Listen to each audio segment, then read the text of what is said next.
Jonlar, qaranglar, demak biz hozir spushni sarafan deymizmi, platya xalat deymizmi, shunaqa kiyim kelib qoldi. Etagini mana bunaqa ves anaqasiga trapetsa qilamiz. Xo'p, demak, spushni qilyapmiz. Men juda ham spushni yaxshi ko'raman. Sizlarni ham sijig'ili deyapmiz spushni bilan. Demak, yana qaytaramiz. Spushni bo'yniga 7 sm yurdim. Polniy yelkadan to yeng uzunligi 26 bo'lyapti.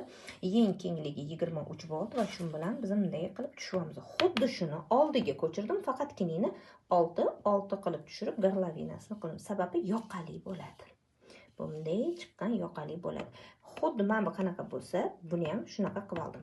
Qaranglar, tumacha haqqi uchun joy qoldirmadim. Faqatgina 0.5 chok haqqi uchun berdim oldiga, tumacha uchun.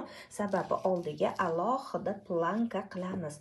Aynan mana shuning uchun ham men tumachaga haq tashlamadim. Hozir endi bu yerdagi materialdan mana shunaqa qilib trapetsa yubkasini bichib olamiz. Qizlarjonlar, mana men bu krunkasini kesib olib tashladim va lineykada обязательно tekislab oldim. Oldini qo'ydim bel. O'sha tepadagi qanaqa bichilingan bo'lsa, o'shaning razmerida qo'ydim. Etek kengligini qo'ydim. Orqasini qanaqa qo'ydim? Qaranglar, belini qo'yib olib turib, kengligini o'sha berdim. Bitta keskanda ham orqa, ham oldi naqyapti. Ko'rdinglar? Oddiy trapetsa. Tak, demak, обязательно yubka uzunligi qancha bo'lsa, yoniga ham o'shancha yurib turib, qiyalatish berasizlar. Mana bu joyiga biz cho'ntak qilamiz. Или накладной ustiga bundoq qilib cho'ntak qilamiz. Ko'ramiz hozir. Или bundoq qilib turib qaysi biri chiroyli chiqadi. Endi bu jinsiy, mana jinsiy mato. Может, ustiga накладной qilganimizda chiroyli chiqishi mumkin. Xo'p, demak, mana bunaqa plankalarimizni oson usulda tikib olish uchun nima qilamiz? Qaranglar, 7 sm-lik oddiy planka bichamiz. Orqasidan dublering qilamiz va 0.6 sm dan qayiltiramiz. Agar qalinroq, mana menga o'xshagan qalinroq sizlarga planka kerak bo'ladigan bo'lsa, unda 0.5 sm da qayiltirasizlar. O'nggi tarafidan 2 ga buklaymiz va o'rtasidan choq yurg'izamiz.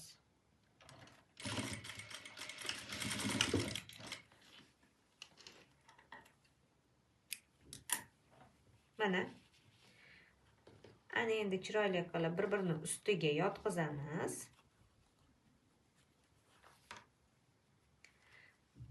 Shundoq qilib buklangki, dazmolda mana bu uchlari bir-biriga to'g'ri kelsin. Mana hozir endi biz buni ustidan xuddi menga o'xshab dazmol qilib kelamiz. So'ng ustidan chiroyli qilib bezak choki bersanglar ham bo'ladi. Mana bunaqa qilib bezak choki bersanglar ham bo'ladi. Dazmol qilib keldik. Ana endi mana bunaqa chok tushirishimiz kerak. Jinsiy iplar bor, bilasizlar.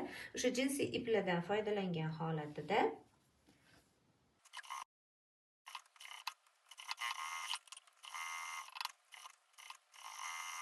qizlar, demak, biz hamma detallarimizni chokli, bezak chok berib olib, hammasini tayyorlab olamiz. Mana qaranglar, belvoq, plankalar, yubkasiga cho'ntaklar, yubkasining tepa qismidagi cho'ntaklar.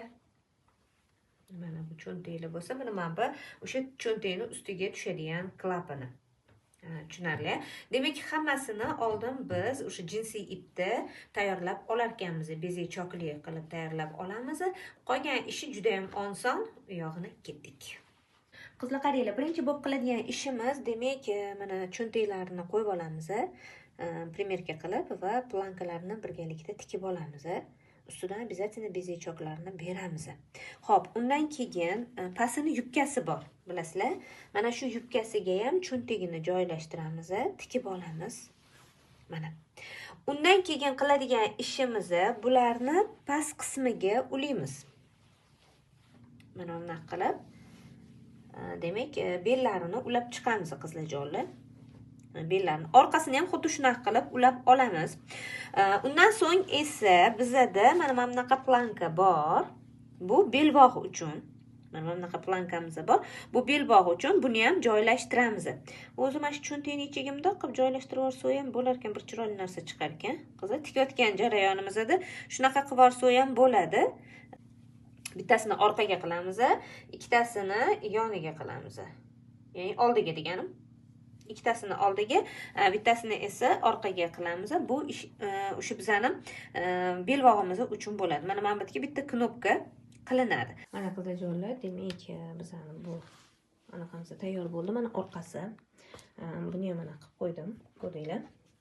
Endi qiladigan ishimiz juda ham oddiy. Yelkasini ulaymiz, mana bu bokovoyni ulaymiz, yengiga manjet tikamiz va mana bu pagoni bor yengi uchun. Mana shu pagonni tikib qo'yamiz. Pagonni tikib qo'yamiz. Bo'ldi, shu bilan почти ishimiz tayyor bo'ladi. Sizlarga ko'rsatmoqchi bo'lgan asosiy narsa, bu ulashlar уже oson narsa bo'lgancha ko'rsatmayman. Asosiy narsa mana bu yerga planka tikish. Ya'ni choksiz, overloksiz, ichkari chok bilan ishlanadigan lyuks обработка deyiladi. Plankani ko'rsatish va yoqani ko'rsatish. Qizajonlar, qaranglar. Demak, biz plankamizni tayyorlab olamiz. Plankamiz 7 sm da, bir yoq tarafini 0.5 klik lentada qaytirib olamiz. Qiladigan ishimiz nima bo'ladi? Mana plankamizni qayrilmagan joyi bor. Aynan mana shu qayrilmagan joyidan tikib ketamiz. Iloji boricha garlavinadan 1-2 sm chiqargan holatda, chunki bu dumaloq, ko'rasizlar. Chiroyli qilib mana qilib olishimiz kerak. Na всякий случай 1-2 sm ko'tarib tikamiz. 0.5 sm da.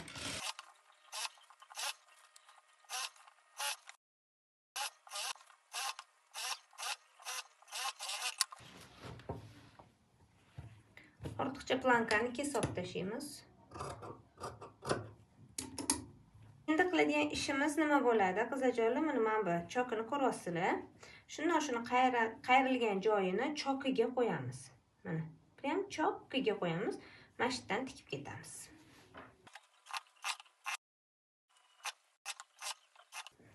Mana bunaqa narsa paydo bo'ladi. Hozir buni yana dazmol qilamiz. Dazmol qilganda tekis bo'ladi, qizajonlar. Mana shunaqa qilib tikib ketamiz. Mana oxirgi ishimizga keldik. Demak, yoqamiz. Menda qizlar material juda ham kam qoldi. Tak, 17 sm qoldi.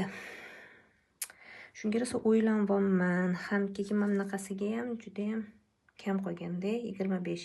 Agar hozir sig'dira olsam, ham yoqa, ham stoyka qilamiz. Или yoqani o'zini qilamiz. Mana bunga. Ko'ramiz qizlar. Hozir o'zim ham hayron bo'lib turibman. Yoki stoykani o'zini bundoq qilib, stoykani o'zini qilamiz. Shu materialim ozgina qoldi. Shunga o'ylanib turibman. Mayli. Xo'p, demak, birinchi bo'lib qiladigan ishimiz garlavinani 25. Demak, ana qilib olamiz. Bizda ham taqataq 25 bo'lyapti qizlar. Taqataq 25 bo'layotgan bo'lsa, necha qisov bo'lar ekan? Xo'p, demak, bizda bo'yin garlavinamiz 25 bo'lyapti. Mana bu turgan anaqamiz ham 4 qavat mato hozir 25.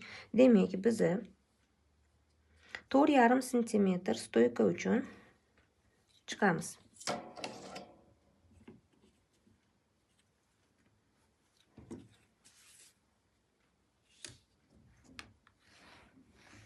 Mana 4,5 chiqamiz.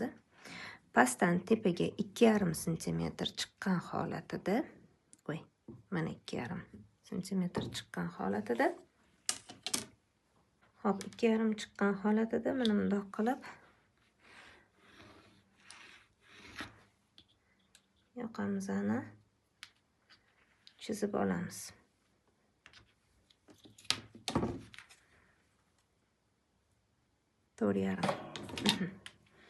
Ana endi biz stoykamizni chizib olamiz.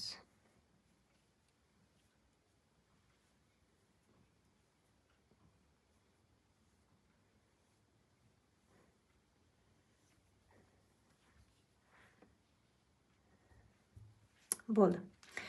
Endi qizajonlar, qaranglar, mana stoykani manbatidan yoqa ketish kerak. Demak, mana shu joyni hisoblaymiz. 22. Mana shu bizda 22 bo'lyapti.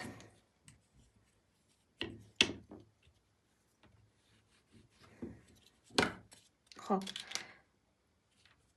Yoqamizni 9 santimetr olamiz.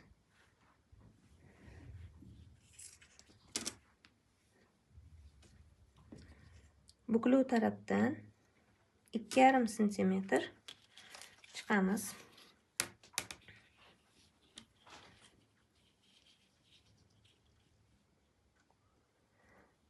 Va chiroyli qilib yoqamizni aylana holatiga keltiramiz. Mana bitta o'zi sal ko'proq matoyili bo'lsa, bemalol 2 santimetrdan 4 santimetrgacha yoqa kengligini chiqarsanglar bo'ladi. Bizda afsuski qolgani shu bo'lyapti. 2,5 santimetr bo'lyapti.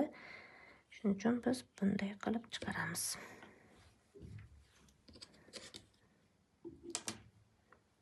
Agar mana bittani ham 0,5 santimetr ichkariroqga kirib bundoq qilsanglar ham yoqinglarni ko'rinishi ham chiroyli bo'lib chiqadi.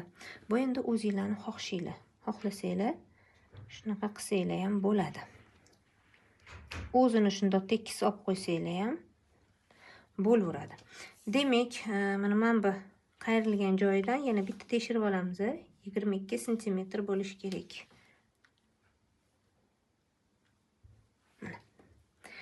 Bo'ldi, endi kesamiz.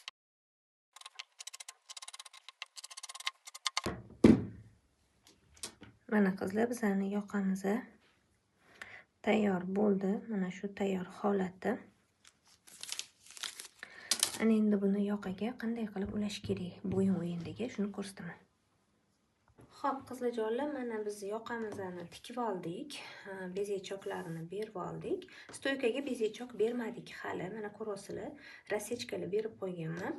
Bitta stoykani bir yoq tarafini 0,5 santimetr xuddi plankaga o'xshab qayiltirib oldim. Endi qiladigan ishimiz mana qaranglar, rasechkadan bulavkalab olishingiz shart. Rasechkani rasechkaga qo'yib olasizlar. Hech qachon ko'pchilik baravariga tikadi. Mana shu narsani qilmanglar. Agar nozukroq mato bilan ishlayotgan bo'lsanglar, shu ishni qilmanglar. Sababi surilib ketishi bor, tepa past bo'lib qolishi bor, keyin oxirida chokni ichiga olib tikayotganinglarda qiyinchilik tug'diradi. Shuning uchun hozir mana bizga 0,5 kinini chok beramiz. Ana undan keyin buni xuddi shunaqa qilib mana rasechkani qo'yib turib, mana bunaqasiga qo'yib olamiz-da. Keyin buni mana bu yoqdan qilib 0,5 tikib kelamiz. Demak, mana stoykamizni hozir endi dazmol qilib kelamiz. Stoykani yaxshilab dazmol qilamiz, ana undan keyin tikamiz. Mana qizlarjonlar, dazmol qilib keldim. Mana yoqamizning ko'rinishi. Endi qoq o'rtadan o'sha rasechkadan boshlab tikamiz.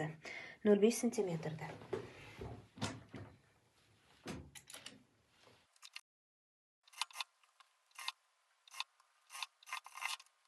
Tikib bo'ldik bu yog'ini. Endi bu yog'ini tikamiz.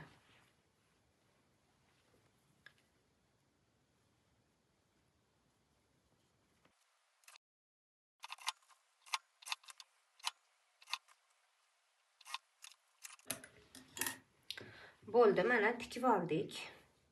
Endi qizlar buni ichkarisiga olib, bundoq qilib dazmol qilib kelamiz.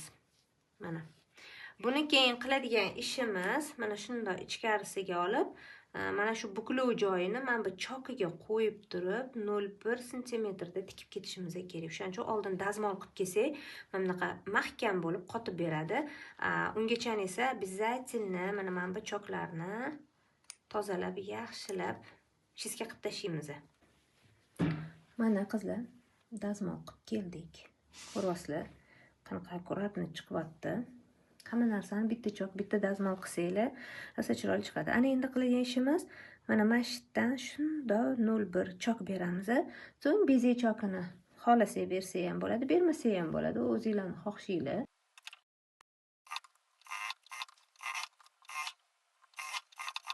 Mana bo'ldi qizlar. Mana. Hammasi chiroyli bo'ldi. Chiroyli chiqdi. Mana qizlarjonlar, yoqani qaranglar, qanaqa chiroyli chiqdi. Juda ham chiroyli chiqdi. Juda ham tekis chiqdi. Hammasi zo'r. Ertaga knopkalarini qo'ysak, shu bilan hamma ishi tayyor.